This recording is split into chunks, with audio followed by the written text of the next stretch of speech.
Mahigit 20,000 pisong halaga ng betting machine ang tinangay ng dalawang lalaking nanloob sa isang Lotto outlet sa Novaliches, Quezon City. Inamin ng isa sa mga naarestong suspect ang krimen. Ang paliwanag ng isa pang suspect sa balitang hatid ni James Agustin. Nakuna sa CCTV ang isang lalaki na naglalakad sa bahaging ito ng Barangay Bagbag, Novaliches, Quezon City.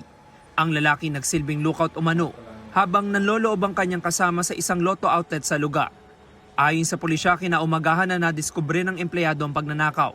Pagpasok niya sa kanyang trabaho sa Lotto outlet at doon nakita niya na possibly na nasira na yung padlock po. At pagpasok niya sa loob, nadiskubre niya na wala na yung Lotto betting machine. Ikaw ay aking na-aresto sa pagnanakaw.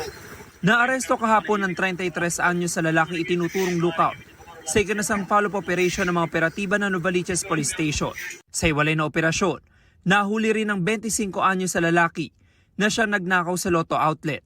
Nabawi sa kanila ang Lotto betting machine na nagkakalaga ng 24,000 pesos pero sira na ito. Nagkandak po tayo ng backtracking, forward tracking po. Yun nga po yung sa ocular inspection. At nagtanong-tanong din po tayo sa nearby mga witnesses, possible witnesses, para ma-identify po natin yung mga suspects po natin. Pang-anim na beses nang naaresto ng 33 anyos sa suspect na dati na rin nakasuhan dahil sa pagnanakaw at iligal na pagsusugat. Sa korte na lang po kami magsasalta, sir. Ang 25 anyos sa suspect na dating nakulong dahil sa iligal na droga, aminado sa pagnanakaw. Yung mga gamit po, kinuha ko po dun sa may sa may po, loob. Anong gagawin mo sana doon sa ninakaw mo na yun?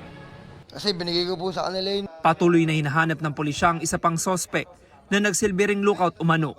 Sasampahan ng mga suspect ng reklamong robbery. James Agustin, nagbabalita para sa GMA News.